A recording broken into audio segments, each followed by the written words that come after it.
Hairpin টার্নটা নিতে গিয়ে বিকট শব্দ করে গাড়িটা দেহ রাখল। রাস্তার বাঁ দিকে সেই যে কুয়াশার মধ্যে থেমে গেল, তার আর নড়াচড়ার নামগন্ধ নেই। বিরক্ত হয়ে দুবার স্টিয়ারিংয়ে ঘুষি মারল স্নিগ্ধা। খানিক আগেই পাহাড়ে সন্ধে নেমেছে।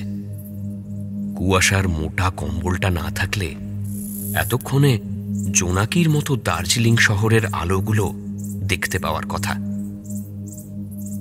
রাতের মধ্যেই দার্জিলিংয়ে পৌঁছে যাওয়া প্রয়োজন ছিল। এমনিতে এসব রাস্তায় স্নিগ্ধার গাড়ি চালানোর অভ্যেস আছে, তবে তার গাড়িটার বেহাল দশার দিকে দৃষ্টিপাত না করাটা একেবারে ভুল হয়েছে। কদিন ধরেই ইঞ্জিন থেকে বিকট শব্দ হচ্ছিল, ও বিশেষ পাত্তা দেয়নি। সার্ভিস না করে এসব রাস্তায় গাড়ি চালানো এক প্রকার বিপদ ডেকে আনাই। নিজের গাফিলতিতে নিজের ওপরেই স্নিগ্ধা বিরক্ত হয়ে উঠল। এখন এই পাণ্ডব বর্জিত জায়গায় ও মেকানিক কোথায় পায়? নিদেন পক্ষে মাথা গোঁজার ঠাঁই বা পাবে কোথায়? সঙ্গের সুটকেসে অন্তত ১,০১৫ টাকা ক্যাশ রয়েছে। এই নির্জন জায়গায় কেউ সেসব লুটে পালিয়ে গেলেও কিচ্ছুটি করার থাকবে না।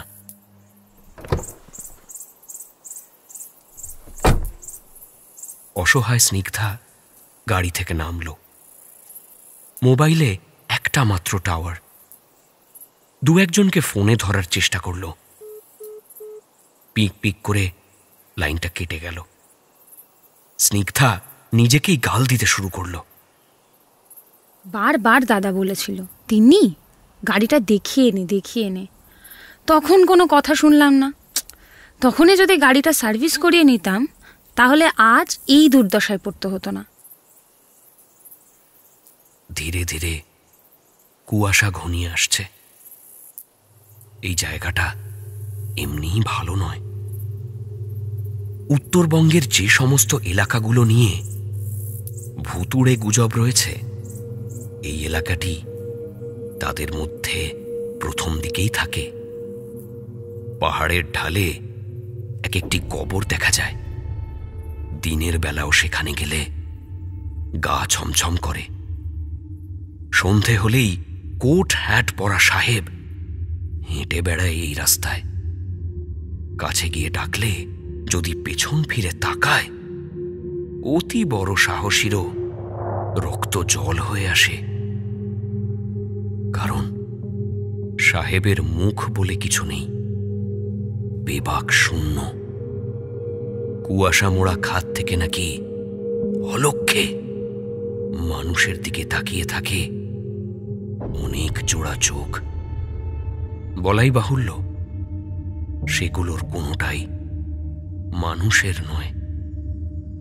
অদ্ভুত সমস্ত শব্দ শোনা যায়, ব্যাখ্যাতীত বিভিন্ন দৃশ্য দেখা যায়।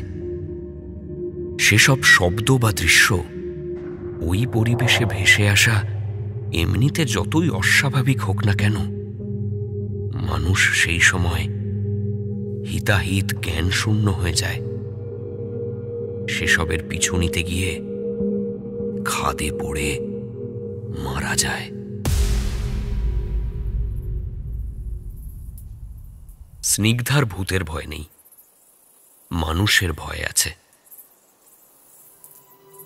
একটা মেট্রোপলিস শহরেই যখন সন্ধ্যের অন্ধকারে একটা মেয়ে নিরাপদ নয়, তখন এই নির্জন জায়গায় তার দুশ্চিন্তা কোথায় পৌঁছতে পারে তা সহজেই অনুমেয়। কলকাতায় মেট্রোয় করে যখন কোথাও যায়, তখন আশপাশ থেকে অনেকগুলো পুরুষের লোলুপ চোখ ওকে গিলে খায়। আর সেটা স্নিগ্ধা ভালো করেই জানে। অসহায় লাগে নিজেকে। সেই অসহায়তা যে এই নিরিবিলি আপাত নির্জন জায়গাতেও ফিরে আসবে, সেটা স্নিগ্ধা স্বপ্নেও কল্পনা করেনি। এখন ওর মনে হচ্ছে অনেকগুলো লোলুপ নজরের সামনে ও চুপচাপ দাঁড়িয়ে আছে। শুধু প্রত্যেকেই অন্য একটা জগৎ থেকে তার দিকে তাকিয়ে। ঝিঁঝি পোকার ডাক আর নানাবিধ রাতচরা পাখির চিৎকার ছাড়া জগতে আর যেন কোনো শব্দ নেই। স্নিগ্ধা সুটকেসটা বার করে নিল। গাড়িটা লক করে একটু এগিয়ে গিয়ে দেখা দরকার। সোজা 100 মিটার মতো এগোতেই আচমকা মৃদু কথোপকথনের শব্দ কানে এলো।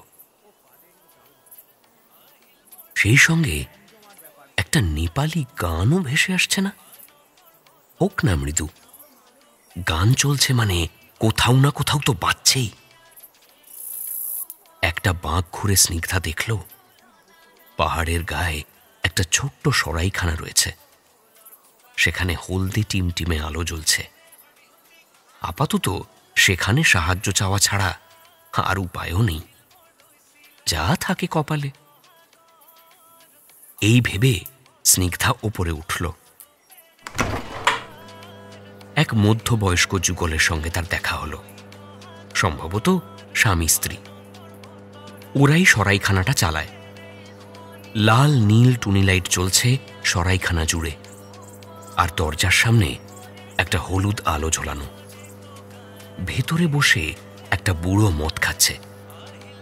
এই সরাইখানাতেই মৃদু ভলিউমে নেপালি গান বাজছে। স্নিগ্ধা গিয়ে বলল, আমার গাড়িটা না খারাপ হয়ে গেছে, আপনাদের কেউ যদি একটু সাহায্য করেন, আমি অন্তত আজ রাত্রে দার্জিলিং পৌঁছে যেতে পারি। খুব বিপদে পড়েছি, একটু হেল্প করবেন প্লিজ। সরাইখানার মালিক পুরুষটি ওকে এক ঝলক দেখল। লোকটাকে দেখলেই কেমন অস্বস্তি হয়। গায়ে লেদারের মোটা চকরা বকরা জ্যাকেট, মাথায় ওরকমই একটা টুপি, কানে দুল, আর তারই গোঁফহীন মুখে অনুভূতির চিহ্ন মাত্র নেই। মহিলাটিও একই রকম নির্লিপ্ত। চেহারা দেখে বোঝা যায় না মনের মধ্যে কি চলছে। কানে দামি দুল, নাকে দামি নাকছাবি। এরকম পরিবেশে সরাইখানা চালিয়ে এত রোজগার কি হয়? স্নিগ্ধার অবশ্য এসব ভাবার সময় নেই। সে আবার অনুনয় করল, প্লিজ দাদা, প্লিজ দিদি, একটু সাহায্য করুন। স্বামী স্ত্রীর মধ্যে দ্রুত চোখাচোখি হল।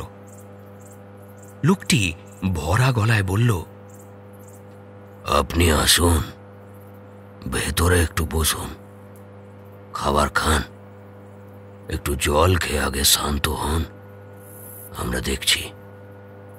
আগে গিয়ে আপনার গাড়িটা দেখে আসি, কোথায় খারাপ হয়েছে। স্নিগ্ধা আঙুল দিয়ে বাঁকের মুখটা দেখালো। কুয়াশায় হাত দুয়েক দূরের জিনিসই দেখা যাচ্ছে না। সেখানে প্রায় 100 মিটার দূরে গাড়ি কি করেই বা দেখা যাবে। স্ত্রী বললেন, আপনি বসুন, আমরা গাড়িটা দেখে আসি।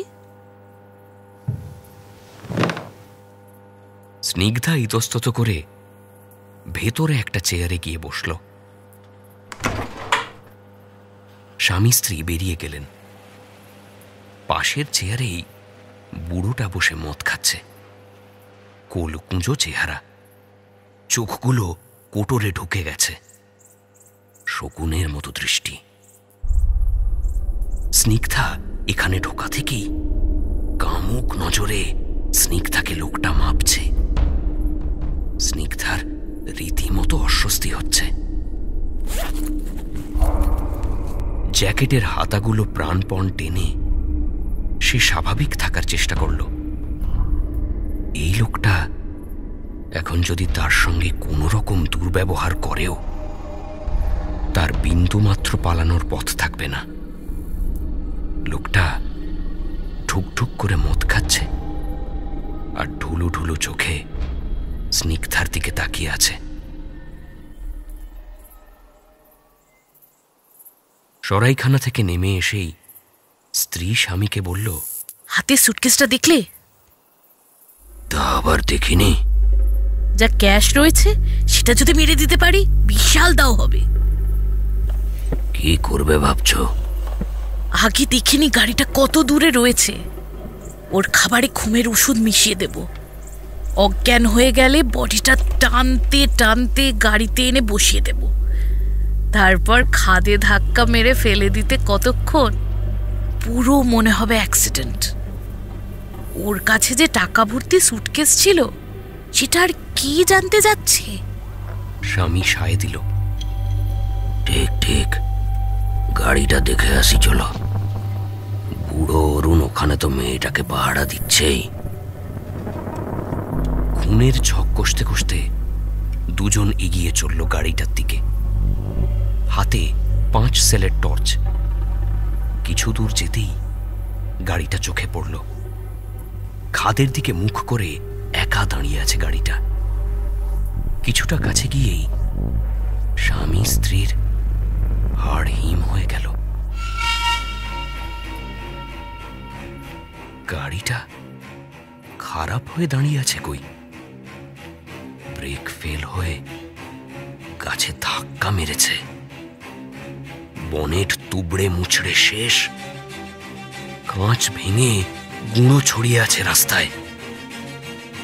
আর স্টিয়ারিং এ মাথা ঠেকিয়ে রক্তাক্ত নিথর অবস্থায় যে পড়ে আছে, সে আর কেউ নয়, একটু আগেই ওদের সরাইখানায় সাহায্য চাইতে আসা সেই মেয়েটা।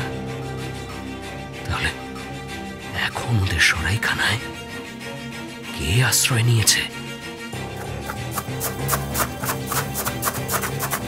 ঊর্ধ্বশ্বাসে দৌড়তে দৌড়তে ওরা সরাইখানায় ফিরে দেখে বুড়ো মাতাল মেঝেতে পড়ে আছে, প্রাণহীন,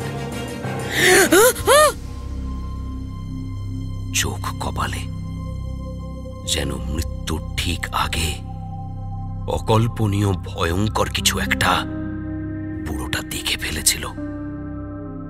স্বামী স্ত্রী দাঁড়িয়ে আছে বজ্রাহতের মতো, আর ওদের পেছন থেকে ভেসে এলো স্নিগ্ধার বরফের মতো শীতল হিস হিসে কণ্ঠস্বর। গাড়িটা কোথায় খারাপ হয়েছে দেখে এলেন?